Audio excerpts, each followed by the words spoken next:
देश दुनिया च वसदे पंजाबियों नूं जी आया। मैं हरजिंदर सिंह रंधावा, तुसीं देख रहे हो पंजाब टैलीविजन और मेरे नाल ने सरदार नरिंदरपाल सिंह। सरदार साहब, अकालियां दी सियासी स्पेस भाजपा ने मल ली। अच्छा, मतलब छोटा भरा जिहड़ा सी वड्डे दी उंगल फड़ के सहारा बनने की बजाय खिच तुरिया नूं बड़ी बारी ये भी देखण चाहुंदा है कि छोटा भरा वड्डे दी जगह डोमीनेट कर जांदा है जी और ड्राइविंग सीट ते जा पैंदा है। बिल्कुल सही गल है। ते फिर सिੱਖਿਆ ਹੁੰਦਾ कुदरतन फिर वड्डे नूं भाणा मन लेना पैंदा। ਸਮਾਂ ਦਾ ਤਕਾਜ਼ਾ ਤੇ ਇਹੋ ਹੀ ਕਹਿੰਦਾ। सेवक को सेवा बन आई, गुरबाणी का महावाक है जी। और जे ये महावाक देश के गृह मंत्री और सब तो पावरफुल दूजे पावरफुल बंदे जी अमित शाह हाँ ਉਹਨਾਂ ਦਾ ਟਵੀਟ ਜਿਹੜਾ अपने प्रधानमंत्री मोदी ਲਈ ਵਰਤਦੇ ਆ जी और ਇਹ ਸਿੱਧਾ ਸੰਬੰਧ ਸਿੱਖਾਂ ਦੇ ਸਭ ਤੋਂ ਵੱਡੇ ਧਾਰਮਿਕ ਸਥਾਨ ਸ੍ਰੀ ਦਰਬਾਰ ਸਾਹਿਬ ਨਾਲ ਜੁੜਦਾ ਹੋਵੇ। जी ਸਿੱਖ ਹਿਰਦਿਆਂ ਦੀ ਥਾਂ ਪਾਉਣ ਲਈ ਜੇਕਰ ਤੁਸੀਂ ਕੋਈ ਫੈਸਲਾ ਲੈਂਦੇ ਹੋ ਤੇ ਫਿਰ ਉਸ ਫੈਸਲੇ ਦੀ ਰੌਸ਼ਨੀ 'ਚ ਤੁਹਾਡਾ ਸਭ ਤੋਂ ਪਾਵਰਫੁਲ ਬੰਦਾ ਤੁਹਾਨੂੰ ਅੱਗੇ ਪੇਸ਼ ਕਰਦਾ, ਪ੍ਰੈਜ਼ੈਂਟ ਕਰਦਾ ਹੈ। ਬਿਲਕੁਲ ਸਮੇਂ ਸਿਰਾ ਤੁਸੀਂ ਲੈਣਾ ਸੀ। ਜੇਕਰ ਹਾਲਾਤ ਕੁਝ ਹੋਰ ਹੁੰਦੇ, ਇਹਦਾ ਸਿਰਾ ਅਕਾਲੀਆਂ ਨੇ ਲੈਣਾ ਸੀ। फैसले प्रधानमंत्रियों के होंगे आ, जाते अकालियां कोले आ। तुहानूं याद है डॉक्टर मनमोहन सिंह सिखां नूं लैके जिहड़े भी फैसले कदे करदे सी, वो हमेशा बादल किया वालों ये कहा जाता सी कि ये फैसले असीं कराए और अगले जुबान तो जुबान नहीं सी तां चकदे। कहणगे ते हुण भी बादल दल वाले ये होई कि असीं करवाया जी, इह 'च कोई दो रावां नहीं। लेकिन जिस तरह अमित शाह ने इनू इस सारे मामले नूं सामने लिया के रखिया कि जिहड़ा दरबार साहब वास्ते जिहड़े बाहर श्रद्धालु बैठे ने, जिहड़ा फॉरन कंट्रीब्यूशन रेगूलेशन एक्ट है उसके तहत लियाना कि बाहर बैठी जिहड़ी संगत है वो सीधा दरबार साहब नूं पैसा देवे जी। ये वैसे तो एक चंगा कदम है सर, बड़ा चाह चढ़िया, बड़ी खुशी हुई। बिल्कुल, बड़े सारे लोग विदेशों च बैठे सोचते सी कि असीं दान दे रूप च, दसवंध दे रूप च आउणा चाहुंदे आ, हिस्सा पाउणा चाहुंदे जी। लेकिन उन्हां दे सामने कई हर्डल सीगीआं जी, कानूनी नुक्ते सीगे अड़े हुए राह च जी। और जदों सरदार जी ये दो ट्वीट आ जी, ਜਿਹੜੇ ਦੋ ਟਵੀਟ ਅਮਿਤ ਸ਼ਾਹ ਕਰਦੇ ਨੇ, ਉਹਦੇ ਵਿੱਚ ਇੱਕ ਤਾਂ ਉਹ ਇਹ ਕਹਿੰਦੇ ਆ ਕਿ ਦਹਾਕਿਆਂ ਤੋਂ ਜਿਹੜੀ ਮੰਗ ਸੀ ਦਰਬਾਰ ਸਾਹਿਬ ਨਾਲ ਸੰਬੰਧਿਤ ਸੰਗਤ ਦੀ ਜਿਹੜੀ ਵਰਲਡ ਵਾਈਡ ਬੈਠੀ ਹੈ ਕਿ ਆਪਾਂ ਇੱਥੇ ਸੇਵਾ ਕਰਨੀ ਹੈ, ਉਹਨਾਂ ਨੂੰ ਸੇਵਾ ਦਾ ਮੌਕਾ ਦਿੱਤਾ ਗਿਆ ਜੀ। ठीक है जी। और वो कहते हैं कि ये ब्लैसड मूवमेंट ये लफज ने। ते दूजे ट्वीट दे विच वो नाल दी नाल ये गल करदे आ, PM @ Narendra Modi ji is blessed that Waheguru ji has taken seva from him. मतलब कि जिद्दां कदे दरबार साहब दे बाहर लिखिया सी कि महाराजा रणजीत सिंह को आप सेवा लई गई, अपना सेवक जानकर सेवा करवाई। हाँ, और अज वो चीज जिहड़ी आ वो नरेंद्र मोदी दे लई वरती जा रही है। मैं क्या देखो, सिक्खी जीवन बारे, सिक्खी दियां मूल स्थापनावां बारे बिल्कुल किन्नी गहन समझ तो बाद ये ट्वीट आया है और जेडी जिस तरीके नाल भी ये भावना उपजी है, कोई कहूगा डिजाइन कीता है, कोई कहूगा टीम होंदी है, पर मैं कहना कि जिन्ने भी कीता है उन्ने जेड़ा रोल दहाकियां तो लगभग सदी तो अकालियां दा सी, उस मामले दे विच पहली बारी किसी प्रधानमंत्री दफ्तर के नेड़ियों ये गल आई आ और वो कहंदे आ कि ये जेड़ा फैसला है ये मोदी जी कोलों गुरु साहब ने करवाया। थोड़ा जिहा ठरमे ना सोचो जी कि जदों पिछले जी तुहानूं याद है 2009 की चोण हुई सी जी, 2009 तो लैके हुण तक अकाली दल बार बार यही कह रहा सी कि जो असी करवा रहे हैं मोदी जी को, असी करवा रहे हैं मोदी जी को। लेकिन अज नरेंद्र मोदी होरां ने कह दिता कि साडे कोलों वाहिगुरू जी ने करवाया। ये बड़ा ये संकेतक नहीं गा, ये तो साफ लफ्जां च कहंदे ना वो विशाल कैनवस के उत्ते उलीकिया होया दृश्य आ, चित्र नहीं दृश्य आ। ये दृश्य दसदा कि भाई गल ये नहीं कि काम असीं करिए खाता किसी होर दा होवे। बिल्कुल, जे गुरु महाराज ने सेवा लई आ ਤੇ ਜਿਹੜਾ ਕੁਰਸੀ ਦੇ ਉੱਤੇ ਕਲਮ ਫੇਰਦਾ ਬਹਿ ਕੇ, ਬਿਲਕੁਲ। ਜਿਹਦੀ ਹਰੀਸ਼ਿਆਈ ਨਾਲੇ ਫੈਸਲਾ ਹੋਇਆ, ਉਸ ਨੇ 1 ਮਿੰਟ ਨਹੀਂ ਲਾਇਆ, ਖਾਤੇ 'ਚ ਪਵਾਇਆ। ਦੇਖੋ, ਭਾਵੇਂ ਗੁਰੂ ਮਹਾਰਾਜ ਦੀ, ਭਾਵੇਂ ਵਡਭਾਗੇ ਹੋਣ ਦੀ, ਸਾਰੀਆਂ ਗੱਲਾਂ ਔਰ ਬਣਦਾ ਵੀ ਹੈ ਜੀ। ਕਿ ਜਿਹੜਾ ਕਰੇ ਉਹ ਲੈਵੇ ਜਸ ਖੱਟੇ। ਦੇਖੋ, ਤੁਹਾਨੂੰ ਯਾਦ ਹੈ ਜਦੋਂ ਲੰਗਰ ਦੇ ਰਸਤਾਂ ਦੇ ਉੱਤੇ GST ਲੱਗਾ, ਹਾਂ, ਰੌਲਾ ਪਿਆ ਜੀ ਕਿ ਮੋਦੀ ਸਰਕਾਰ ਨੇ GST ਲਾਤਾ। ਉਸ ਤੋਂ ਬਾਅਦ ਅਕਾਲੀ ਦਲ ਲੱਗਿਆ, ਨਹੀਂ ਅਸੀਂ ਸਭ ਕੁਝ ਕਰਵਾ ਰਹੇ ਹਾਂ, ਸਭ ਕੁਝ ਰਿਫੰਡ ਹੋ ਜਾਏਗਾ। ਫਿਰ ਆ ਗਿਆ ਕਿ ਸੇਵਾ ਭੋਜ ਯੋਜਨਾ ਤਹਿਤ ਇਹ ਜਿਹੜਾ GST ਦਾ ਰਿਫੰਡ ਹੈ ਅਸੀਂ ਦੇਣ ਨੂੰ ਤਿਆਰ ਹਾਂ ਜੀ। 2 ਸਾਲ ਦੀ ਸਕੀਮ ਆ ਗਈ। ਅਕਾਲੀ ਦਲ ਨੇ ਆਪਣੀ ਪਿੱਠ ਥਪਥਪਾਈ ਕਿ ਅਸੀਂ ਲੈਂਦਾ ਜੀ। ਹੁਣ ਅਗਲਿਆਂ ਨੇ ਕਿਹਾ ਕਿ ਨਹੀਂ, ਐਦਾਂ ਨਹੀਂ। ਜੇ ਤੁਹਾਡਾ ਤੁਸੀਂ ਵਿਸ਼ਵਾਸ ਕਰਦੇ ਹੋ ਸਿੱਖੋ ਕਿ ਇਹ ਸਭ ਕੁਝ ਵਾਹਿਗੁਰੂ ਕਰ ਰਿਹਾ, ਤੇ ਫਿਰ ਸਾਡੇ ਤੇ ਵਾਹਿਗੁਰੂ ਨੇ ਕਿਰਪਾ ਕੀਤੀ ਹੈ। ਕੱਲਾ ਰਾਜ ਨਹੀਂ, ਸੇਵਾ ਦਾ ਜਿਹੜਾ ਕਨਸੈਪਟ ਹੈ ਵਾਹਿਗੁਰੂ ਇਹਨਾਂ ਨੂੰ ਨਹੀਂ ਦੇ ਰਿਹਾ, ਸਾਨੂੰ ਵੀ ਦੇ ਰਿਹਾ। ਇੱਕ ਤਾਂ ਬਤੌਰ ਸਿੱਖ ਜਦੋਂ ਕੋਈ ਵੀ ਫੈਸਲਾ ਸ੍ਰੀ ਦਰਬਾਰ ਸਾਹਿਬ ਨਾਲ ਸੰਬੰਧਿਤ ਆਉਂਦਾ ਜੀ, ਤੇ ਮਨ ਨੂੰ ਇਹ ਮਸਨੂਈ ਨਹੀਂ ਆ, ਇਹ ਦਿਖਾਵੇ ਦੀ ਖੁਸ਼ੀ ਨਹੀਂ, ਵੈਸੇ ਖੁਸ਼ੀ ਹੁੰਦੀ। ਕਿਉਂਕਿ ਅੱਜ ਕੁਦਰਤ ਦੀ ਰਹਿਮਤ ਨਾਲ, ਅਸੀਂ ਇਹ ਲਫ਼ਜ਼ ਵਰਤ ਸਕਦੇ ਹਾਂ, ਕੁਦਰਤ ਦੀ ਰਹਿਮਤ ਨਾਲ ਸਾਡਾ ਵਿਸਥਾਰ ਪੰਜਾਬ ਟੈਲੀਵਿਜ਼ਨ, ਜੇ ਅਸੀਂ ਤੁਹਾਡੇ ਰੂਬਰੂ ਬੈਠੇ ਹਾਂ, ਦੁਨੀਆ ਭਰ 'ਚ ਬੈਠੇ ਲੋਕਾਂ ਤੱਕ ਹੈ। ਔਰ ਕਈ ਲੋਕਾਂ ਨੇ ਇਸ ਗੱਲ ਦਾ ਜ਼ਿਕਰ ਕੀਤਾ ਸੀ ਕਿ ਜੇਕਰ ਕਦੇ ਦਸਵੰਧ ਕੱਢਣ ਦੇ ਮਨ 'ਚ ਚਾਹ ਹੋਵੇ ਤੇ ਸਭ ਤੋਂ ਸਕਾਰਤੇ, ਜਿਹਨੂੰ ਕਹਿੰਦੇ ਨਾ, ਸਭ ਤੋਂ ਬਿਹਤਰ ਜਗ੍ਹਾ ਉਹ ਦਰਬਾਰ ਸਾਹਿਬ ਹੈ। ਬਿਲਕੁਲ ਦਿਲ ਕਰਦਾ ਹੁੰਦਾ ਕਿ ਦਰਬਾਰ ਸਾਹਿਬ ਜਿਹੜਾ ਵੀ ਦਸਵੰਧ ਕੱਢਦੇ ਆ ਉਹ ਦੇਈਏ, ਲੇਕਿਨ ਕਾਨੂੰਨੀ ਨੁਕਤਾ ਨਜ਼ਰੀਏ ਤੋਂ ਕਈ ਮੁਸ਼ਕਲਾਂ ਸੀ, ਜਿਹਦੇ ਕਾਰਨ ਪਚੀਤਗੀਆਂ ਪੈਦਾ ਹੋ ਜਾਂਦੀਆਂ ਸੀ। ਸੋ ਜਿਹੜਾ ਇਹ ਫੈਸਲਾ, ਇਹ ਬੜਾ ਚੰਗਾ ਹੈ, ਇਹਦਾ ਅਸੀਂ ਖੈਰ ਮਕਦਮ ਕਰਦੇ ਹਾਂ। ਇਹਨੂੰ ਅਸੀਂ ਖੈਰ ਮੁਬਾਰਕ ਕਹਿੰਦੇ ਆ ਮੋਦੀ ਸਾਹਿਬ ਤੇ ਉਹਨਾਂ ਦੀ ਕੈਬਨਿਟ ਨੂੰ, ਜਿਹਦੇ ਵਿੱਚ ਹਰਸਿਮਰਤ ਕੌਰ ਬਾਦਲ ਵੀ ਨੇ, ਉਹਨਾਂ ਨੂੰ ਮੁਬਾਰਕਬਾਦ ਪੇਸ਼ ਕਰਦੇ ਆ। ਭਾਵੇਂ ਹੋ ਸਕਦਾ ਕਿ ਇਹਦੇ ਤੋਂ ਬਾਅਦ ਇੱਕ ਹੋਰ ਲੜਾਈ ਸ਼ੁਰੂ ਹੋ ਜਾਏ। ਉਸ ਕੈਬਨਿਟ ਦੇ ਵਿੱਚ ਹਰਦੀਪ ਪੁਰੀ ਵੀ ਨੇ ਔਰ ਸੋਮ ਪ੍ਰਕਾਸ਼ ਵੀ ਪੰਜਾਬ ਵੱਲੋਂ ਨੇ, ਤੇ ਹੋਰ ਵੀ ਕਈ ਜਿਹੜੇ ਗੈਰ ਸਿੱਖ ਨੇ, ਉਹ ਸਿੱਖੀ ਪਰੰਪਰਾਵਾਂ 'ਚ ਵੱਡਾ ਵਿਸ਼ਵਾਸ ਵੀ ਰੱਖਦੇ ਆ। ਮੈਂ ਇਹ ਸਮਝਦਾ ਹਾਂ ਕਿ ਇਹ ਜਿਹੜੀ ਕੈਬਨਿਟ ਦਾ ਡਿਸੀਜਨ ਹੈ, ਇਸ ਤੋਂ ਬਾਅਦ ਕਈ ਕਹਿਣਗੇ ਕਿ ਅਸੀਂ ਐਪਲੀਕੇਸ਼ਨ ਮੂਵ ਕੀਤੀ ਹੋਈ ਸੀ। ਬਿਲਕੁਲ, ਕ੍ਰੈਡਿਟ ਵਾਰ ਸ਼ੁਰੂ ਹੋਏਗੀ, ਸੇਰਾ ਲੈਣ ਦੀ ਦੌੜ ਜਿਹੜੀ ਹੈ ਸ਼ੁਰੂ ਹੋ ਜਾਏਗੀ। ਜਿਵੇਂ ਦਿੱਲੀ ਸਿੱਖ ਗੁਰਦੁਆਰਾ ਪ੍ਰਬੰਧਕ ਕਮੇਟੀ ਨੇ, ਮੈਂ ਖਬਰ ਪੜ੍ਹਦਾ ਪਿਆ ਸੀ ਕਿ ਉਹਨਾਂ ਨੇ ਧੰਨਵਾਦ ਕੀਤਾ ਬੀਬਾ ਜੀ ਦਾ, ਉਹਨਾਂ ਨੇ ਪ੍ਰਧਾਨ ਮੰਤਰੀ ਜੀ ਦਾ, ਅਮਿਤ ਸ਼ਾਹ ਜੀ ਦਾ। ਲੇਕਿਨ ਮੋਟੇ ਤੌਰ ਤੇ ਇਹ ਬੜਾ ਵੱਡਾ ਸਵਾਲ ਆ ਕਿ ਆਖਰ ਜੇ ਸਿੱਖ ਮਸਲੇ ਪ੍ਰੋਪਰ ਤਰੀਕੇ ਨਾਲ ਪ੍ਰਧਾਨ ਮੰਤਰੀ ਜਾਂ ਸਰਕਾਰ ਕੋਲ ਰੱਖੇ ਜਾਣ ਲਿਖਤ ਰੂਪ ਦੇ ਵਿੱਚ, ਕਲੈਕਟਿਵਲੀ ਇਕੱਠੇ ਹੋ ਕੇ ਸਮੂਹਿਕ ਤੌਰ ਤੇ ਐਮਪੀਸ ਦੇ ਰੂਪ ਦੇ ਵਿੱਚ ਜਾਂ ਸਿੱਖ ਸੰਸਥਾਵਾਂ ਦੇ ਰੂਪ 'ਚ, ਮੇਰਾ ਖਿਆਲ ਕੋਈ ਮਨਾ ਨਹੀਂ ਕਰਦਾ, ਅਸੀਂ ਇਕੱਠੇ ਹੀ ਨਹੀਂ ਹੁੰਦੇ। ਸਰਦਾਰ ਸਾਹਿਬ, ਜੇਕਰ ਤੁਸੀਂ ਤਰਜੀਹੀ ਤੌਰ ਤੇ ਨਿਸ਼ਾਨਦੇਹੀ ਕਰਕੇ ਕਿ ਸਿੱਖਾਂ ਦੇ ਮਸਲੇ ਕਿਹੜੇ ਆ, ਉਹਨਾਂ ਨੂੰ ਠੀਕ ਪਲੇਟਫਾਰਮ ਤੱਕ ਲੈ ਕੇ ਜਾਓ ਤੇ ਕੁਝ ਨਾ ਕੁਝ ਤੁਸੀਂ ਪ੍ਰਾਪਤੀ ਹਰ ਮਹੀਨੇ, ਦੂਜੇ ਮਹੀਨੇ ਕਰ ਸਕਦੇ ਹੋ। ਦੇਖੋ, ਬਿਲਕੁਲ ਆ, ਜਦੋਂ ਤੁਸੀਂ ਆਪਣੇ ਹਲਕੇ ਲਈ ਬੋਲਦੇ ਹੋ ਜੀ, ਤੁਹਾਡੇ ਲੋਕ ਜਿਹੜੇ ਨੇ ਤੁਹਾਡੇ ਤੇ ਵਿਸ਼ਵਾਸ ਵਧਾਉਂਦੇ ਨੇ ਜੀ। ਜਦੋਂ ਤੁਸੀਂ ਆਪਣੀ ਕੌਮ ਲਈ ਸੋਚਦੇ ਹੋ, ਕੌਮ ਦੇ ਵਿੱਚ ਤੁਹਾਡਾ ਵਿਸ਼ਵਾਸ ਵੱਧਦਾ ਜੀ। ਹੁਣ ਤੁਹਾਨੂੰ ਯਾਦ ਹੈ ਪਿੱਛੇ ਜੇ ਕਿੰਨੇ ਚਿਰ ਤੋਂ ਰੌਲਾ ਪੈ ਰਿਹਾ ਕਿ ਕੇਂਦਰ ਤੋਂ 6500 ਕਰੋੜ ਜਿਹੜਾ GST ਰਿਫੰਡ ਹੈ ਉਹ ਲੈਣ ਵਾਲਾ, ਹਾਂ, ਕੋਈ ਬੋਲਦਾ ਪਿਆ? ਸਾਰੇ ਮੈਂਬਰ ਪਾਰਲੀਮੈਂਟ ਪੰਜਾਬ ਤੋਂ ਜੁੜ ਕੇ ਗਏ ਨੇ, ਰਾਜ ਸਭਾ ਮੈਂਬਰ ਵੀ ਪੰਜਾਬ ਵਾਲੇ ਨੇ। ਥੋੜਾ ਜਿਹਾ ਰੁਕ ਜਾਓ, ਇੱਕ ਹੋਰ ਮਸਲਾ 2 ਦਿਨ ਪਹਿਲਾਂ ਫੈਸਲਾ ਹੋਇਆ। ਦੋਸਤੋ, ਸਿੱਖਾਂ ਦੀ ਗੱਲ ਕਰਨ ਲੱਗਿਆ, ਇਹ ਨਹੀਂ, ਸਿੱਖਾਂ ਤੋਂ ਵੀ ਪਹਿਲਾਂ ਅਸੀਂ ਪੰਜਾਬੀ ਆ। ਇਹ ਪੰਜਾਬੀਅਤ ਜਿਹੜੀ ਆ, ਇਹ ਸਾਨੂੰ ਸਾਡੇ ਖੂਨ 'ਚ ਮਿਲਦੀ ਹੈ ਸਾਰਿਆਂ ਦੇ, ਜਿੱਥੇ ਪੈਦਾ ਹੁੰਨੇ ਆ, ਜਿਸ ਮਿੱਟੀ ਦਾ ਖਾਂਦੇ ਆ, ਉਸ ਮਿੱਟੀ ਦੇ ਹੁੰਨੇ। ਸੋ ਇਹ ਜਿਹੜਾ ਦੇਸ਼ ਹੈ, ਇਹ ਸਾਡਾ ਹੈ। ਇਸ ਤੋਂ ਬਾਅਦ ਸਾਡਾ ਦੂਜਾ ਦੇਸ਼ ਪੰਜਾਬ ਦੇਸ਼ ਹੈ, ਤੇ ਫਿਰ ਉਸ ਤੋਂ ਬਾਅਦ ਤੁਸੀਂ ਧਾਰਮਿਕ ਰਹੁ ਰੀਤਾਂ ਨਾਲ ਵੱਧ ਜਾਂਦੇ ਹੋ, ਉਹ ਤੁਹਾਡਾ ਵਿਅਕਤੀਗਤ ਮਾਮਲਾ ਹੈ।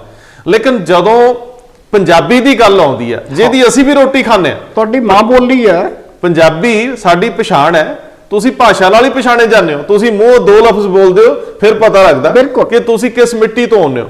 ਤੇ ਜਦੋਂ ਜੰਮੂ ਐਂਡ ਕਸ਼ਮੀਰ ਦੇ ਵਿੱਚ ਜਿਹੜਾ ਫੈਸਲਾ ਹੋਇਆ, ਸਰਕਾਰੀ ਭਾਸ਼ਾ, ਹਾਂ, ਸਰਕਾਰੀ ਭਾਸ਼ਾ 4 ਭਾਸ਼ਾ ਚੁਣੀਆਂ ਗਈਆਂ, ਹਿੰਦੀ, ਉਰਦੂ, ਪਹਾੜੀ ਤੇ ਅੰਗਰੇਜ਼ੀ, ਉਹ 'ਚੋਂ ਪੰਜਾਬੀ ਮਰਫੀ ਕਰ ਦਿੱਤੀ। ਮਜਾਲ ਆ ਸਰਦਾਰ ਜੀ, ਅੱਜ 6 ਦਿਨ ਬੀਤਣ ਨੂੰ ਆਏ ਆ। ਹਾਂ, ਇੱਕ ਵੀ ਬੰਦੇ ਦੀ ਜ਼ੁਬਾਨ ਸੜ ਜੇ, ਐਮਪੀ ਜਿਹੜੇ ਨੇ ਉਹ ਕਿਤੇ ਇਕੱਠੇ ਹੋ ਕੇ ਕਿਸੇ ਨੇ ਮੂਵ ਚਲਾਈ ਹੋਵੇ ਕਿ ਚਲੋ ਭਾਈ ਇਸ ਮਾਮਲੇ ਤੇ ਇਕੱਠੇ ਹੋ ਕੇ ਪ੍ਰਧਾਨ ਮੰਤਰੀ ਨੂੰ ਮਿਲ ਲਈਏ। ਅਸਲੀਅਤ ਇਹ ਹੈ ਕਿ ਇਸ ਖਿੱਤੇ ਦੀ ਵੰਡ ਤੋਂ ਪਹਿਲਾਂ ਦਾ ਕਸ਼ਮੀਰ ਜਿਹੜਾ ਜੰਮੂ ਕਸ਼ਮੀਰ ਹੈ ਉਹਦੇ ਤੇ ਸਿੱਖ ਰਾਜ ਕਾਬਜ ਰਿਹਾ। 200 ਸਾਲ ਹੋ ਗਏ ਨੇ। ਲੇਹ ਲਦਾਖ ਦੇ ਵਿੱਚ ਮਹਾਰਾਜਾ ਰਣਜੀਤ ਸਿੰਘ ਦਾ ਝੰਡਾ ਲੱਗਿਆ ਕਰਦਾ ਸੀ। ਬਿਲਕੁਲ, ਜਨਰਲ ਜ਼ੋਰਾਵਰ ਸਿੰਘ ਦਾ ਅੱਜ ਵੀ ਉੱਥੇ ਯਾਦਗਾਰ ਹੈ। ਸੋ ਇਹ ਨਹੀਂ ਹੈ, ਜਦੋਂ ਤੁਹਾਡੀ ਉੱਥੇ ਗੁਰਦੁਆਰਾ ਸਾਹਿਬਾਨ ਨੇ ਬਕਾਇਦਾ ਸਿੱਖ ਰਹਿ ਰਹੇ ਨੇ, ਤੁਸੀਂ ਪੰਜਾਬੀ ਨੂੰ ਮਾਰਫੀ ਕਰਤਾ। ਲੇਕਿਨ ਇੱਧਰ ਕਾਰਨ ਇਹ ਆ ਕਿ ਇਹ ਕਹਿੰਦੇ ਅਸੀਂ ਬੋਲੀਏ ਹੀ ਕਿਉਂ, ਬੜਾ ਔਖਾ ਜਿਹਾ ਹੋ ਗਿਆ ਲੱਗਦਾ। ਸਰਦਾਰ ਜੀ ਦੇਖੋ, ਅੱਜ ਜਿਹੜਾ ਇੱਕ ਫੈਸਲਾ ਆਇਆ ਉਹਨੂੰ ਸਵਾਗਤ ਹੈ। ਤੁਸੀਂ ਜੀਐਸਟੀ ਦੀ ਗੱਲ ਕੀਤੀ ਹੈ, ਸੈਂਟਰ ਮਦਦ ਕਰੇ ਪੰਜਾਬ ਮਰੀ ਜਾਂਦਾ ਹੈ, ਫਾਈਨੈਂਸ਼ੀਅਲ ਮਦਦ ਕਰੇ ਬਣਦਾ ਹੈ। ਸਿਆਸੀ ਤੌਰ ਤੇ ਨਾ ਸੋਚੋ, ਇੱਕ ਲੈਂਡ ਲੌਕਡ ਤੁਹਾਡੀ ਸਟੇਟ ਹੈ, ਇੱਕ ਲੈਂਡ ਲੌਕਡ ਉਹ ਸਟੇਟ ਜਿਹੜੀ ਕਈ ਪਾਸਿਆਂ ਤੋਂ ਸਰਹੱਦਾਂ ਨਾਲ ਘਿਰੀ ਹੈ, ਉਹ ਜਿਹੜੀ ਟੈਰਰਿਜ਼ਮ ਵਰਗਾ ਸੰਤਾਪ ਹੰਡਾਉਂਦੀ ਹੈ, ਉਹ ਜਿਹੜੀ ਨਾਰਕੋਟਿਕਸ ਜਿਹਨੂੰ ਕਹਿੰਦੇ ਆ ਜੀ, ਨਾਰਕੋਟਿਕਸ ਜੀ, ਇਹ ਜਿਹੜਾ ਡਰੱਗਸ ਦਾ ਧੰਦਾ ਹੈ, ਨਸ਼ਿਆਂ ਦਾ ਕਾਰੋਬਾਰ ਜਿਹੜਾ ਉਹਦੀ ਮਾਰ ਚੱਲਦੀ ਹੈ। ਸੋ ਇਹ ਸਟੇਟ ਨੂੰ ਜੇਕਰ ਕੇਂਦਰ ਹੱਥ ਨਹੀਂ ਦੇਊਗਾ ਤੇ ਇਹ ਕਿਹੜੇ ਖੂਚ ਪੈਣਗੇ? ਪਾਣੀਆਂ ਦੀ ਮਾਰ ਚੱਲਦੇ ਆ, ਦਰਿਆਈ ਪਾਣੀਆਂ ਦੀ ਮਾਰ ਚੱਲਦੇ ਪਿਆ, ਪਾਣੀਆਂ ਦੀ ਘਾਟ ਚੱਲਦੇ ਪਿਆ ਜਿਹੜਾ ਸੂਬਾ। ਜੇ ਉਹਦੇ ਲਈ ਤੁਸੀਂ ਇਕੱਠੇ ਹੋ ਕੇ ਨਹੀਂ ਬੋਲਣਾ ਜੀ ਤੇ ਫਿਰ ਤੁਹਾਡਾ ਫਾਇਦਾ ਵੀ ਕੀ ਹੈ? ਫਿਰ ਤੁਹਾਡੀ ਸੇਵਾ ਕਿਸ ਅਰਥ ਰਹਿ ਗਈ? ਲੇਕਿਨ ਨਰਿੰਦਰ ਮੋਦੀ ਜਿਹੜੇ ਪੂਰੇ ਦੇਸ਼ ਦੇ ਵਿੱਚ ਆਪਣੇ ਕੰਨ ਖੋਲ ਕੇ ਅੱਖਾਂ ਖੋਲ ਕੇ ਵਿਚਰਦੇ ਆ, ਕਿਉਂਕਿ ਉਹਨਾਂ ਨੂੰ ਆਪਣੀ ਸਿਆਸੀ ਸਲਤਨਤ ਦਾ ਫਿਕਰ ਹੈ, ਉਹਨਾਂ ਨੂੰ ਸਿਆਸੀ ਜ਼ਮੀਨ ਬੜੀ ਪਿਆਰੀ ਹੈ। ਬਿਲਕੁਲ, ਉਹਨਾਂ ਨੂੰ ਆਪਣਾ ਰਾਜ ਦੇਰ ਤੱਕ ਕਾਇਮ ਰੱਖਣ ਦੀ ਬੜੀ ਤਲਬ ਤੀਬਰ ਇੱਛਾ ਹੈ, ਹੁੰਦੀ ਵੀ ਆ, ਹਰ ਪੋਲੀਟੀਸ਼ੀਅਨ 'ਚ ਹੋਣੀ ਚਾਹੀਦੀ ਆ। ਲੇਕਿਨ ਉਹਨਾਂ ਨੂੰ ਇਹ ਪੰਜਾਬ ਵਰਗਾ ਜਿਹੜਾ ਕਦੇ ਘੁੱਗ ਵਸ ਦਾ ਖਿੱਤਾ ਸੀ, ਇਹਦੀਆਂ ਲੋੜਾਂ ਥੋੜਾਂ ਦਾ ਧਿਆਨ ਹੋਣਾ ਚਾਹੀਦਾ। ਕਦੇ ਉਹਨਾਂ ਬਿਹਾਰ ਲਈ ਬੋਲੀ ਲਾਈ ਸੀ ਕਿ ਕਿੰਨੇ ਦਿਆਂ ਕਿੰਨੇ ਦਿਆਂ ਕਿੰਨੇ ਦਿਆਂ, ਅੱਜ ਪੰਜਾਬ ਕਹਿੰਦਾ ਕਿ ਜੀਣ ਜੋਗੇ ਹੀ ਦੇ ਦਿਓ, ਜੀਣ ਜੋਗੇ ਦੇ ਦਿਓ। ਇੰਡਸਟਰੀ ਗਵਾਂਢੀ ਸੂਬਿਆਂ ਨੂੰ ਚਲੇ ਗਈ, ਹਿਜਰਤ ਕਰ ਗਈ, ਬੱਚੇ ਵਿਦੇਸ਼ਾਂ ਨੂੰ ਚਲੇ ਗਏ, ਇੱਥੇ ਰਹਿ ਗਏ ਆ ਬੁੱਢੇ ਖੁੰਡ ਸਾਡੇ ਵਰਗੇ, ਜਿਨ੍ਹਾਂ ਨੇ ਹੋਰ ਥੋੜੇ ਚਿਰ ਬਾਅਦ ਵੈਸੇ ਹੀ ਤਾਂ ਤੁਰ ਜਾਣਾ। ਇੱਕ ਵਾਰੀ ਫਿਰ ਪੰਜਾਬ ਨੂੰ ਅੰਗੜਾਈ ਲੈਣੀ ਪੈਣੀ ਆ। ਲੇਕਿਨ ਇੱਕ ਚੀਜ਼ ਹੈ, ਜਦੋਂ ਰਾਜ ਕਰਨ ਦੀ ਲਾਲਸਾ ਮਨ ਦੇ ਵਿੱਚ ਹੋਵੇ ਜੀ, ਤੇ ਫਿਰ ਤੁਸੀਂ ਹੁਣੇ ਦੱਸ ਰਹੇ ਸੀ ਕਿ ਕੈਪਟਨ ਅਮਰਿੰਦਰ ਸਿੰਘ ਹੋਰਾਂ ਨੇ ਕਿਹਾ ਕਿ ਅਸੀਂ ਅਗਲੇ 5 ਸਾਲ 'ਚ ਸੂਬੇ ਨੂੰ ਆ ਜਿਹੜਾ ਕਰਜ਼ਾ ਲੈਣਾ ਹੁੰਦਾ ਨਾ ਕੰਮਕਾਰ ਕਰਨ ਦਾ, ਉਹਦੇ ਵਿੱਚ ਟੌਪ ਤੇ ਲੈ ਆਉਣਾ, ਪਰ ਸ਼ਰਤ ਰੱਖੀ ਅਗਲੇ 5 ਸਾਲ ਦੀ। ਸਰਦਾਰ ਜੀ, ਬੰਦੇ ਨੂੰ ਡਾਕਟਰ ਕਹਿ ਦੇਣ ਵੀ ਭਾਈ ਤੈਨੂੰ ਹੁਣ ਇਹ ਲੱਗਿਆ, ਆਕਸੀਜਨ ਲੱਗੀ ਆ, ਤੂੰ ਵੈਂਟੀਲੇਟਰ ਤੇ ਆ ਜੀ, ਤੇਰੇ ਕੋਲ ਸਮਾਂ ਬੜਾ ਥੋੜਾ ਬਚਿਆ ਜੀ, ਕੁੱਲ ਮਿਲਾ ਕੇ 2 ਮਹੀਨੇ 4 ਮਹੀਨੇ। ਬਿਲਕੁਲ, ਔਰ ਬੰਦਾ ਸੋਚੇ ਅਗਲੇ 5 ਸਾਲ ਦੀ 7 ਸਾਲ ਦੀ, ਹਾਂ ਇਹ ਇੱਕ ਪਹਿਲੂ ਆ ਬੱਚਾ। ਇਹ ਇੰਨੀ ਪੋਜ਼ਿਟਿਵਿਟੀ ਆ ਸਿਖਰ ਦੀ, ਜਿਹਨੂੰ ਕਹਿੰਦੇ ਹੁੰਦੇ ਆ ਸਕਾਰਾਤਮਕਤਾ, ਕਿ ਇਸ ਵੇਲੇ ਪੰਜਾਬ ਸਰਕਾਰ ਕੋਲ 1 ਸਾਲ ਬਚਦਾ ਹੈ। ਹਾਂ, 1 ਸਾਲ ਉਹ ਵੀ 4 ਸਾਲ ਦੀ ਨਾਕਾਮੀਆਂ ਵਾਲਾ। ਬਿਲਕੁਲ, ਔਰ ਇਹ ਜੇਬ ਦੇ ਵਿੱਚ ਪੈਸੇ ਨਹੀਂ, ਪੰਜਾਬ ਕੋਲ ਸਰੋਤ ਮਰੇ ਪਏ ਆ। ਇਹ ਜਿਹੜੀ ਕਰੋਨਾ ਬਿਮਾਰੀ ਇਹਨੇ ਬੈਂਦੀ ਖਿੰਦੀ ਵੀ ਢਾਹ ਲਾਤੀ।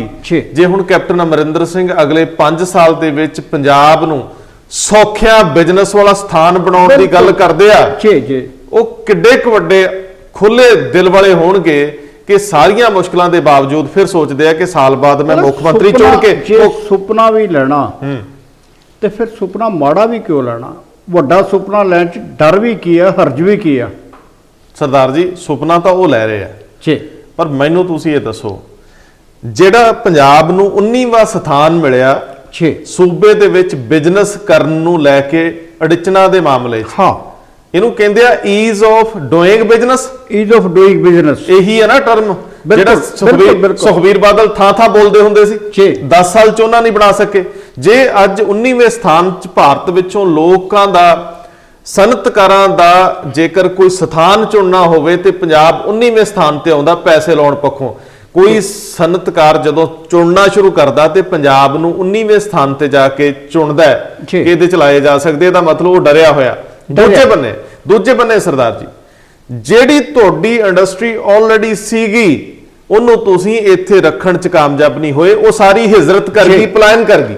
ਉਹਦਾ ਮੇਨ ਕਾਰਨ ਹੈ ਕਿ ਜਦੋਂ ਤੁਸੀਂ ਵਿਦੇਸ਼ 'ਚ ਜਿਹੜੇ NRI ਬੈਠੇ ਨੇ ਉਹਨਾਂ ਦੀ ਤਸੱਲੀ ਨਹੀਂ ਕਰਵਾ ਸਕੇ ਜੀ, ਤਸੱਲੀ ਤਾਂ ਕਰਵਾਓ ਜੇ ਤੁਸੀਂ ਉਹਨਾਂ ਨੂੰ ਆਉਂਦਿਆਂ ਨੂੰ ਕੁਝ ਦਿਓ, ਉਹਨਾਂ ਦੀ ਸਿਕਿਉਰਿਟੀ ਚਾਹੀਦੀ ਹੈ। ਸਰ ਸਭ ਤੋਂ ਪਹਿਲਾਂ ਨਹੀਂ, ਦੇਖੋ ਕੇਂਦਰ ਨੇ ਇੱਕ ਪੰਜਾਬ ਮਾਰੂ ਫੈਸਲਾ ਲਿਆ ਦਹਾਕਿਆਂ ਪਹਿਲਾਂ। ਬਿਲਕੁਲ, ਉਹਨਾਂ ਨੇ ਸਾਡੇ ਗਵਾਂਢ ਦੇ ਪਹਾੜੀ ਸੂਬਿਆਂ ਨੂੰ ਇਹ ਹੱਕ ਦਿੱਤਾ ਕਿ ਉੱਥੇ ਟੈਕਸ ਰਿਆਇਤਾਂ ਦਾ ਜੀ ਸਾਡੇ ਨਾਲੋਂ ਹਿਮਾਚਲ ਦੇ ਵਿੱਚ, ਜੰਮੂ ਕਸ਼ਮੀਰ ਵਿੱਚ ਬਣਨ ਵਾਲੀ ਜਿਹੜੀ ਕੋਈ ਵੀ ਵਸਤ ਹੈ ਜੀ ਉਹਨੂੰ 10 ਤੋਂ 15% ਟੈਕਸ ਘੱਟ ਲੱਗਦਾ।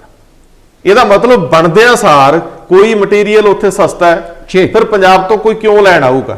ਇੰਨੀਆਂ ਵੀ ਪਾਰਟੀਆਂ ਦਮ ਭਰਦੀਆਂ ਰਹੀਆਂ ਕਿ ਪੰਜਾਬ ਦੇ ਅਸੀਂ ਸਭ ਤੋਂ ਵੱਡੇ ਖੈਰ ਖਵਾ ਹੈ, ਜਿਨ੍ਹਾਂ ਚ ਅਕਾਲੀਏ ਵੀ ਸੀ। 10 ਸਾਲ ਇਹਨਾਂ ਦਾ ਵੀ ਰਾਜ ਰਿਹਾ, ਪਹਿਲਾਂ ਅਮਰਿੰਦਰ ਸਿੰਘ ਦਾ ਰਿਹਾ।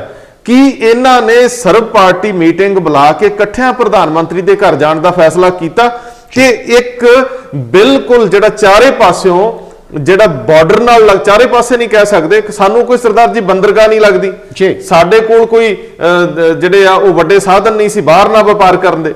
ਇੱਕੋ ਕੁੱਲ ਮਿਲਾ ਕੇ ਰਾਜਾ ਸਾਂਸੀ 에ਅਰਪੋਰਟ ਹੀ ਹੈ ਨਾ, ਜਿੱਥੋਂ ਤੁਸੀਂ ਵਪਾਰ ਲਈ ਬਾਹਰ ਚੀਜ਼ਾਂ ਭੇਜ ਸਕਦੇ। ਆ ਜਿਹੜਾ ਹੈਗਾ ਅਟਾਰੀ ਦਾ ਜਿਹੜਾ ਇੰਟੀਗ੍ਰੇਟਡ ਚੈੱਕ ਪੋਸਟ ਬੰਦ ਪਈ ਹੈ, ਇਹ ਚੱਲਦਾ ਕਿੰਨਾ ਕੁ ਹੈ? ਸਾਲ ਤੋਂ ਬੰਦ ਪਈ ਹੈ। ਮੈਂ ਕਿਹਾ ਪਹਿਲਾਂ ਵੀ ਕਦੇ ਗੋਲੀ ਚੱਲ ਗਈ ਤੇ ਬੰਦ ਹੋ ਗਿਆ, ਕਦੇ ਕੁਛ। ਸੋ ਸਰਦਾਰ ਜੀ ਜਦੋਂ ਪਤਾ ਸੀ ਕਿ ਇਹ ਖਿੱਤਾ ਡੱਬੀ ਵਰਗਾ ਹੈ, ਇਹਦੇ ਪਹਾੜੀ ਪਾਸੇ ਜਿਹੜੇ ਆ ਉਹਨਾਂ ਦੇ ਵਿੱਚ ਸਰਕਾਰ ਨੇ ਸਹਾਇਤਾ ਦੇਤੀ, ਰਿਆਇਤਾਂ ਦੇਤੀਆਂ, ਸਾਡੇ ਇੱਥੇ ਕੋਈ ਸਮਾਨ ਕਿਉਂ ਬਣਾਊਗਾ? ਸੋ ਜੇਕਰ ਇਹ ਇੰਡਸਟਰੀ ਮਰਨੀ ਸੀ, ਹੌਲੀ ਹੌਲੀ ਕਰਕੇ ਲੋਕਾਂ ਸਾਰਾ ਹੀ ਇਨਵੈਸਟਮੈਂਟ ਇੱਥੋਂ ਕੱਢ ਲਈ। ਸਰਕਾਰਾਂ ਇੱਥੇ ਕੀ ਕਰਦੀਆਂ ਸੀ? ਸਿਰਫ ਲਾਲ ਬੱਤੀ ਵਾਲੀ ਕਾਰ ਝੁੱਟਣਾ ਹੀ ਆ ਕਿ ਚੰਡੀਗੜ੍ਹ ਦੀ ਲੇਕ ਲਾਗੇ ਬਣੀਆਂ ਕੋਠੀਆਂ ਤੇ ਨਜ਼ਾਰੇ ਲੈਣੇ? ਸੋ ਜੇਕਰ ਸਵਾਲ ਇਹ ਆ ਕਿ ਪੰਜਾਬ ਮਰਦਾ ਮਰਦਾ ਮਰਦਾ ਹੌਲੀ ਹੌਲੀ ਸਾਹ ਰੋਲਣ ਲੱਗਿਆ, ਉਦੋਂ ਤਾਂ ਤੁਸੀਂ ਇਹ ਦੇਖਿਆ ਨਾ ਕਿ ਈਜ਼ ਆਫ ਡੂਇੰਗ ਬਿਜ਼ਨਸ ਕੀ ਹੁੰਦਾ। ਉਦੋਂ ਤਾਂ ਕਦੇ ਕੋਈ ਇਹ ਨਹੀਂ ਦੇਖਿਆ ਕਿਸੇ ਨੇ ਕਿ ਪੰਜਾਬ ਸਾਹ ਕਿੱਦਾਂ ਲਊਗਾ।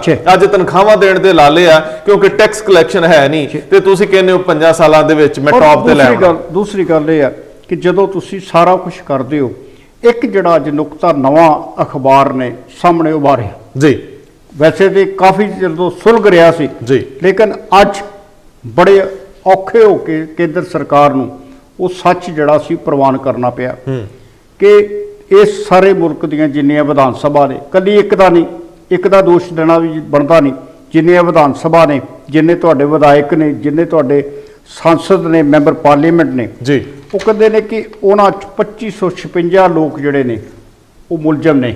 ਹਾਂ, ਇਹ ਖਬਰ ਬੜੀ ਵੱਡੀ ਹੈ, ਦਾਗੀ ਨੇ। 4442 ਕੇਸ ਉਹਨਾਂ ਦੇ ਖਿਲਾਫ ਚੱਲ ਰਹੇ ਨੇ। ਔਰ ਸਭ ਤੋਂ ਵੱਡੀ ਖਤਰਨਾਕ ਜਿਹੜੀ ਹੈ ਕਿ 413 ਕੇਸ ਐਸੇ ਨੇ ਜਿੱਥੇ ਉਮਰ ਕੈਦ ਦੀ ਸਜ਼ਾ ਬਣਦੀ ਹੈ। ਮਤਲਬ ਉਹ ਇਹੋ ਜਿਹੇ ਕੇਸ ਆ ਜਿਨ੍ਹਾਂ ਦੇ ਵਿੱਚ ਪ੍ਰਾਵਧਾਨ ਹੈ ਉਮਰ ਕੈਦ ਤੱਕ, ਉਮਰ ਕੈਦ ਦੀ ਸਜ਼ਾ ਦਾ ਜਿਹੜਾ ਆ ਹੈ। ਲੇਕਿਨ ਜਦੋਂ ਐਸੇ ਲੋਕ ਜੀ ਸੱਤਾ ਵਿੱਚ ਬੈਠੇ ਹੋਣ ਜੀ, ਫਿਰ ਰੰਧਾਵਾ ਜੀ ਸੂਬੇ ਦਾ ਕੌਣ ਸੋਚੇਗਾ? ਮੈਂ ਦੇਖ ਰਿਹਾ ਉਹ ਖਬਰ ਦੇ ਵਿੱਚ ਲਿਖਿਆ ਹੈ ਮੇਰੇ ਸਾਹਮਣੇ ਆ ਕਿ ਪੰਜਾਬ ਦੇ ਵੀ ਐਸੇ 35 ਸਪੂਤ ਨੇ, ਬਿਲਕੁਲ ਹੈ, ਜਿਹੜੇ ਔਰ 21 ਜਿਹੜੇ ਇਹਨਾਂ ਦੇ ਵਿੱਚੋਂ ਅਕਿਊਜ਼ਡ ਲਿਖਿਆ, ਅਕਿਊਜ਼ਡ। ਔਰ ਦੇਖੋ ਕਹਿੰਦੇ 174 ਕੇਸ ਐਸੇ ਨੇ ਜਿੱਥੇ ਮੌਜੂਦਾ ਕਾਨੂੰਨ ਸਾਜ਼ ਮੁਲਜ਼ਮ ਨੇ, ਕਾਨੂੰਨ ਸਾਜ਼ ਜਿਨ੍ਹਾਂ ਨੇ ਕਾਨੂੰਨ ਨੂੰ ਬਣਾਉਣਾ ਸੀ, ਜਿਨ੍ਹਾਂ ਨੇ ਕਾਨੂੰਨ ਨੂੰ, ਔਰ ਜਦੋਂ ਕਾਨੂੰਨ ਸਾਜ਼ ਦੀ ਗੱਲ ਕਰਦੇ ਪਏ ਨੇ ਤੇ ਫਿਰ ਤੁਹਾਡੇ ਸਾਹਮਣੇ ਸੁਮੇਧ ਸੈਣੀ ਦਾ ਕੇਸ ਆ ਜਾਂਦਾ। ਉੱਥੇ ਗਾਂ ਤੁਰ ਪਈਏ, ਯਾਦ ਤੁਸੀਂ ਕਰਾਤਾ। ਸੁਮੇਧ ਸੈਣੀ ਨੇ ਜਾ ਕੇ ਸੁਪਰੀਮ ਕੋਰਟ ਦਾ ਦਰਵਾਜ਼ਾ ਖੜਕਾਤਾ ਜਿਹੜੀ ਚੀਜ਼ ਦਾ ਖਦਸ਼ਾ ਪ੍ਰਗਟਾਇਆ ਜਾ ਰਿਹਾ ਸੀ, ਜਿਹੜੀ ਗੱਲ ਸਰਦਾਰ ਵੀਰ ਦਵਿੰਦਰ ਸਿੰਘ ਹੋਰਾਂ ਨੇ ਕੱਲ ਕਹੀ ਸੀ ਜੀ ਕਿ ਜੇ ਸੁਮੇਧ ਸੈਣੀ 6 ਮਈ 2020 ਤੋਂ ਉਹਦੇ ਖਿਲਾਫ ਪਰਚਾ ਦਰਜ ਹੋਇਆ ਮੁਲਤਾਨੀ ਕੇਸ, ਜੇ 6 ਮਈ ਤੋਂ ਲੈ ਕੇ ਉਹ ਸ਼ਖਸ 12 ਅੱਜ 10 ਤਰੀਕ ਹੋ ਗਈ, 10 ਸਤੰਬਰ ਆ, ਇੰਨਾ ਚਿਰ ਪੁਲਿਸ ਦੇ ਹੱਥ ਹੀ ਨਹੀਂ ਆ ਸਕਿਆ, ਤੇ ਫਿਰ ਉਸ ਦੇ ਖਿਲਾਫ ਕਾਰਵਾਈ ਕੀ ਚੱਲਣੀ ਆ, ਕਾਨੂੰਨੀ ਕਾਰਵਾਈ ਕੀ ਚੱਲਣੀ ਆ, ਔਰ ਕਿਸੇ ਨੂੰ ਇਨਸਾਫ ਕੀ ਮਿਲਣਾ? ਮੈਂ ਸਰਦਾਰ ਸੁਖਜਿੰਦਰ ਸਿੰਘ ਰੰਧਾਵਾ ਦਾ ਇੱਕ ਸਟੇਟਮੈਂਟ ਦੇਖਦਾ ਸੀ, ਉਹ ਕਹਿੰਦੇ ਜੀ ਅਸੀਂ ਕਰ ਕੀ ਰਹੇ ਆ ਹੁਣ। ਇਹ ਸ਼ਿਕਵੇ ਇੱਕ ਮਿਨਿਸਟਰ, ਪਹਿਲਾਂ ਕੱਲ ਤ੍ਰਿਪਤ ਰਜਿੰਦਰ ਸਿੰਘ ਬਾਜਵਾ ਗੱਲ ਕਰਦੇ ਸੀ, ਬਿਲਕੁਲ ਅੱਜ ਸੁਖਜਿੰਦਰ ਸਿੰਘ ਰੰਧਾਵਾ ਕਰ ਰਿਹਾ। In the meantime Sumedh Saini supreme court ਚ ਪਹੁੰਚ ਜਾਂਦਾ ਜੇ ਦੇਖਣ ਵਾਲੀ ਗੱਲ ਆ ਕਿ ਇੰਨਾ ਈਜ਼ੀ ਰਸਤਾ, ਇੰਨਾ ਸੁਖਾਲਾ ਰਾਹ ਕੌਣ ਦਿੰਦਾ ਇਹਨਾਂ ਨੂੰ? ਬਿਲਕੁਲ, ਜੇਕਰ ਤੁਸੀਂ ਇੰਨੀਆਂ ਸੰਗੀਨ ਧਾਰਾਵਾਂ ਤਹਿਤ ਫਸ ਜਾਂਦੇ ਹੋ, ਹਾਂ, ਫਿਰ ਵੀ ਤੁਹਾਨੂੰ ਹੱਥ ਪਾਉਣ ਵਾਲਾ ਕੋਈ ਨਹੀਂ, ਤੁਸੀਂ ਆਪ ਆਪਣੇ ਆਖਰੀ ਹਥਿਆਰ ਵੀ ਵਰਤ ਲੈਂਦੇ ਹੋ। ਕੱਲ ਨੂੰ ਇਸ ਗੱਲ ਦੀ ਕੀ ਗਰੰਟੀ ਆ ਕਿ ਜੇ ਉੱਥੋਂ ਵੀ ਰਿਜੈਕਟ ਹੋ ਜੇ ਤੇ ਤੁਸੀਂ ਫੇਰ ਵੀ ਜਿਹੜਾ ਉਹਨਾਂ ਨੂੰ ਲੱਭ ਲਓਗੇ ਜੀ? ਬਿਲਕੁਲ, ਬੜੇ ਵੱਡੇ ਸਵਾਲ ਨੇ। ਔਰ ਦੇਖੋ ਦੂਸਰੀ ਗੱਲ ਇਹ ਆ ਕਿ ਇੱਕ ਹੋਰ ਕੇਸ ਇਹੋ ਜਿਹਾ ਹੋਰ ਕੇਸ ਆ ਜੀ ਸੁਮੇਧ ਸੈਣੀ ਦੇ ਖਿਲਾਫ, ਜਿਹਦੇ ਵਿੱਚ ਉਹਨਾਂ ਨੇ ਪਹਿਲਾਂ ਅਦਾਲਤ ਕੋਲ ਨਿੱਜੀ ਪੇਸ਼ੀ ਦੀ ਛੋਟ ਮੰਗੀ ਹੋਈ ਸੀ ਜੀ। ਉਹ ਕੇਸ ਸੀਬੀਆਈ ਚਲਾ ਰਹੀ ਹੈ। ਹੁਣ ਸੀਬੀਆਈ ਨੇ ਅਦਾਲਤ ਨੂੰ ਮਾਨਯੋਗ ਅਦਾਲਤ ਨੂੰ ਲਿਖਤਾ ਕਿ ਇਹਦੀ ਛੋਟ ਰੱਦ ਕੀਤੀ ਜਾਵੇ। ਹਾਲਾਤ ਦਾ ਵਿਅੰਗ ਦੇਖੋ, ਸਥਿਤੀਆਂ ਦੀ ਤੁਸੀਂ ਸਮੀਖਿਆ ਕਰੋਗੇ ਤੇ ਅਜੀਬ ਮਨੋਸਥਿਤੀ ਜਾਓਗੇ ਵੀ ਜਿਹੜਾ ਸੁਮੇਧ ਸੈਣੀ ਇਹ ਕਹਿ ਰਿਹਾ ਸੀ ਪੰਜਾਬ ਪੁਲਿਸ ਨਹੀਂ ਸੀਬੀਆਈ ਨੂੰ ਜਾਂਚ ਦਿਓ, ਤੇ ਜਦੋਂ ਸੀਬੀਆਈ ਨੇ ਕਾਲਰ ਫੜ ਲਈ, ਬਾਂਹ ਮਰੋੜਤੀ। ਦੇਖੋ ਜਦੋਂ ਸੀਬੀਆਈ ਨੂੰ ਪਤਾ ਲੱਗ ਗਿਆ ਕਿ ਇਹ ਤੇ ਥੱਲੇ ਅਦਾਲਤਾਂ ਨਾ ਕਰੀ ਜਾ ਰਹੀਆਂ ਨੇ, ਉਹਨਾਂ ਨੇ ਕਿਹਾ ਕਿ ਫਿਰ ਜਿਹੜੀ ਨਿੱਜੀ ਛੋਟੀ ਉਹ ਵੀ ਬੰਦ ਕਰ ਦਿਓ, ਹੁਣ ਸਾਡੇ ਤੇ ਨਾ ਜੇ। ਆਖਰਕਾਰ ਜੇ ਉਹਨਾਂ ਨੂੰ ਨਿੱਜੀ ਛੋਟ ਤੋਂ ਕੋਈ ਰਾਇਤ ਮਿਲੀ ਹੋਈ ਆ, ਕੇਸ ਚੱਲ ਰਿਹਾ, ਤੇ ਸੀਬੀਆਈ ਦਾ ਤੇ ਫਰਜ਼ ਬਣਦਾ ਕਿ ਉਹ ਤੇ ਨਿਗਾਹ ਰੱਖੇ।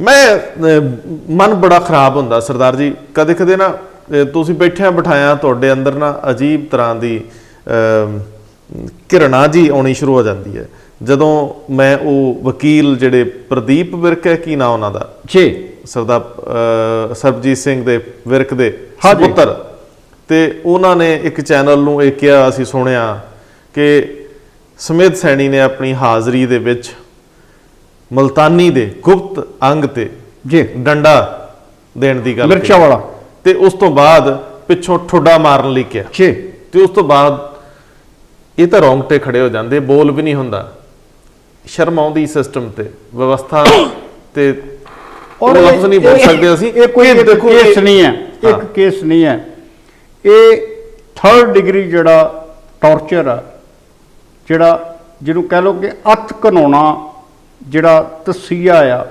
ਤਸੀਹੇ ਜਿਹੜੇ ਆ ਇਹਨਾਂ ਦੇ ਇਹ ਜਨਮਦਾਤਾ ਰਹੇ ਨੇ ਇਹ ਲੋਕ। ਅੱਜ ਸਿਰਫ ਇੱਕ ਕਾਨੂੰਨ ਦੇ ਕਟਹਿਰੇ ਵਿੱਚ ਖੜਾ ਹੋਣਾ ਪੈ ਰਿਹਾ, ਕਿੱਡਾ ਔਖਾ ਲੱਗ ਰਿਹਾ। ਅਜੇ ਕਿ ਸਾਰੇ ਜਾਣਦੇ ਆ ਕਿ ਕਿਸੇ ਐਸਪੀ ਜਾਂ ਕਿਸੇ ਆਈਜੀ ਦੀ ਜ਼ਰੂਰਤ ਨਹੀਂ ਹੈ ਕਿ ਇੱਕ ਸਾਬਕਾ ਡੀਜੀਪੀ ਨੂੰ ਚਪੇੜ ਵੀ ਮਾਰ ਜੇ ਇਨਵੈਸਟੀਗੇਸ਼ਨ ਕਰਦੇ ਆ। ਨਹੀਂ, ਮਾਰ ਵੀ ਨਹੀਂ ਸਕਦੇ ਕਿਉਂਕਿ ਹੱਕ ਨਹੀਂ ਹੈਗਾ, ਹੱਕ ਨਹੀਂ ਹੈਗਾ ਕਾਨੂੰਨੀ ਤੌਰ ਤੇ। ਪੁਰਾਣੀਆਂ ਸਾਂਝਾਂ ਜਿਹੜੀਆਂ ਨੇ ਜਾਗ ਬੈਠੀਆਂ ਨੇ, ਤੁਸੀਂ ਟੌਰਚਰ ਕਰ ਵੀ ਨਹੀਂ ਸਕਦੇ, ਉਹ ਵੱਖਰੀ ਗੱਲ ਹੈ, ਪਰਦੇ ਪਿੱਛੇ ਕੀ ਹੁੰਦਾ ਹੈ। ਪਰ ਸਰਦਾਰ ਜੀ ਉਸ ਤੋਂ ਵੀ ਅਗਲੀ ਗੱਲ ਹੈ ਨਾ ਕਿ ਅਜੇ ਵੀ ਅਦਾਲਤਾਂ ਦੀ ਪ੍ਰਕਿਰਿਆ ਇੰਨੀ ਲੰਬੀ ਆ ਕਿ ਜੇ ਬੰਦਾ ਫੜ ਕੇ ਤੁਸੀਂ ਕੋਰਟ ਦੇ ਵਿੱਚ ਕਟਹਿਰੇ 'ਚ ਖਿਲਾਰ ਵੀ ਦਿੰਦੇ ਹੋ ਤੇ ਉਹਨੂੰ ਸਜ਼ਾ ਮਿਲਦਿਆਂ ਅਗਲੇ ਪਤਾ ਨਹੀਂ 10 ਸਾਲ ਲੱਗਣੇ, 29 ਸਾਲ ਤੇ ਪਹਿਲਾਂ ਹੋ ਗਏ ਆ, 29 ਸਾਲ ਤੇ FIR ਦਰਜ ਹੋਣ ਨੂੰ ਹੋ ਗਏ ਆ ਜੀ। ਤੇ ਇਹਦੇ ਤੋਂ ਵੱਧ ਜਿਹੜੇ ਗੱਲ ਹੈ ਕਿ ਇੱਕ ਪੁਸ਼ਤ ਜਿਹੜੀ ਸੀ ਉਹ ਇਨਸਾਫ ਲੱਭਦੀ ਚਲੇ ਗਈ ਆ, ਦੂਸਰੀ ਜਿਹੜੀ ਆ ਕੰਧਾਂ 'ਚ ਵੱਜਦੀ ਫਿਰਦੀ ਆ। ਬਹੁਤ ਵਾਰੀ ਤੁਸੀਂ ਸਹੀ ਸ਼ਬਦਾਂ ਨਾਲ ਸਥਿਤੀਆਂ ਨੂੰ ਬਿਆਨ ਨਹੀਂ ਕਰ ਪਾਉਂਦੇ ਕਿਉਂਕਿ ਤੁਹਾਡੇ ਵੱਸ 'ਚ ਨਹੀਂ ਹੁੰਦਾ। ਸ਼ਬਦ ਹਰੇਕ ਭਾਵਨਾ ਨੂੰ ਜਾਨ ਪਾ ਦੇਣ, ਹਰੇਕ ਭਾਵਨਾ ਨੂੰ ਵਿਅਕਤ ਕਰ ਸਕਣ, ਐਸੀ ਭਾਸ਼ਾ ਸ਼ਾਇਦ ਅਜੇ ਬਣੀ ਨਹੀਂ। ਮੈਨੂੰ ਲੱਗਦਾ ਹੁੰਦਾ ਕਈ ਵਾਰੀ ਕਿ ਅਥਰੂਆਂ ਦੀ ਭਾਸ਼ਾ ਤੋਂ ਵੱਡੀ ਭਾਸ਼ਾ ਕੋਈ ਨਹੀਂ ਹੁੰਦੀ, ਲੇਕਿਨ ਕਈ ਵਾਰੀ ਅਥਰੂ ਦਰ ਅਥਰੂ ਜਿਹੜੀ ਚੁੱਪ ਪਸਰ ਜਾਂਦੀ ਹੈ ਨਾ, ਉਸ ਤੋਂ ਵੱਧ ਵੱਡੀ ਭਾਸ਼ਾ ਵੀ ਕੋਈ ਨਹੀਂ ਹੁੰਦੀ। ਸੋ ਸਾਡੇ ਪੰਜਾਬੀਆਂ ਦੇ ਹਿੱਸੇ ਚੁੱਪ ਦੀ ਭਾਸ਼ਾ ਆਈ ਹੈ। ਅਸੀਂ ਬੜਾ ਕੁਝ ਦੇਖਿਆ, ਅਣਦੇਖਿਆ ਕਰ ਦਿੰਦੇ ਆ। ਸਾਡੇ ਹਿੱਸੇ ਦੇ ਵਿੱਚ ਆਏ ਜਿੰਨੇ ਵੀ ਸਿਤਮ ਆ, ਕਈ ਵਾਰੀ ਅਸੀਂ ਉਹਨਾਂ ਨੂੰ ਖੂਨ ਦੇ ਘੁੱਟਾਂ ਨਾਲ ਪੀ ਜਾਂਦੇ ਆ ਤੇ ਕਈ ਵਾਰੀ ਉਹਦੇ ਵੱਲੋਂ ਅੱਖਾਂ ਮੀਟ ਲੈਂਦੇ ਆ। ਅੱਜ ਜਦੋਂ ਸੁਮੇਧ ਸਿੰਘ ਸੈਣੀ ਇਹਨਾਂ ਗਲਿਆਰਿਆਂ ਦੇ ਵਿੱਚ, ਜਿਹਨੂੰ ਕੋਰਟ ਕਚਹਿਰੀਆਂ ਤੁਸੀਂ ਕਹਿੰਦੇ ਹੋ, ਜਿਨ੍ਹਾਂ ਨੂੰ ਤੁਸੀਂ ਰੋਜ਼ ਭੁਗਤਦੇ ਹੋ, ਇਹਨਾਂ ਲੋਕਾਂ ਲਈ ਤਾਂ ਇਹ ਖੇਡ ਹੁੰਦੀ ਹੈ। ਲੇਕਿਨ ਅੱਜ ਜਦੋਂ ਉਹ ਚੋਰ ਮੋਰੀਆਂ ਬੰਦ ਹੋਣ ਲੱਗੀਆਂ ਨੇ, ਜੇ ਮਾਣਯੋਗ ਸੁਪਰੀਮ ਕੋਰਟ ਇਹ ਜ਼ਮਾਨਤ ਅਰਜੀ ਖਾਰਜ ਕਰਦੇ ਨੇ, ਪੰਜਾਬੀਆਂ ਦੀ ਆਖਰੀ ਉਮੀਦ ਹੋਊਗੀ ਕਿ ਇਨਸਾਫ ਦੇਣ ਵਾਲੇ ਹੱਥ ਸ਼ਾਇਦ ਇਸ ਤਰ੍ਹਾਂ ਦੇ ਐਗਜ਼ੈਂਪਲਰੀ, ਜਿਨ੍ਹਾਂ ਨੂੰ ਉਦਾਹਰਣੀ ਕੇਸ ਹੋਣਗੇ, ਉਹਨਾਂ ਨੂੰ ਦੇਖ ਕੇ ਸ਼ਾਇਦ ਅੱਗੇ ਤੋਂ ਗੁਨਾਹ ਕਰਨ ਵਾਲੀਆਂ ਹਸਤੀਆਂ, ਵੱਡੇ ਹਸਤੀਆਂ ਹੀ ਕਵਾਂਗੇ, ਜਿਹੜੇ ਬਹੁਤ ਵੱਡੇ ਅਫੀਸਰ ਜਿਨ੍ਹਾਂ ਨੇ ਗਲਤ ਕੰਮ ਕੀਤੇ ਆ, ਕਿਸੇ 10ਵੀਂ ਪਾਸ ਪੁਲਿਸ ਵਾਲੇ ਮੁਲਾਜ਼ਮ ਕੋਲੋਂ ਇਹ ਆਸ ਕੀਤੀ ਜਾ ਸਕਦੀ ਹੈ ਕਿ ਉਹਦੀ ਕਿਸੇ ਫਰਸਟ੍ਰੇਸ਼ਨ ਚੋਂ ਕਿਸੇ ਤੇ 3rd ਡਿਗਰੀ ਹੋ ਗਿਆ ਹੋਵੇ।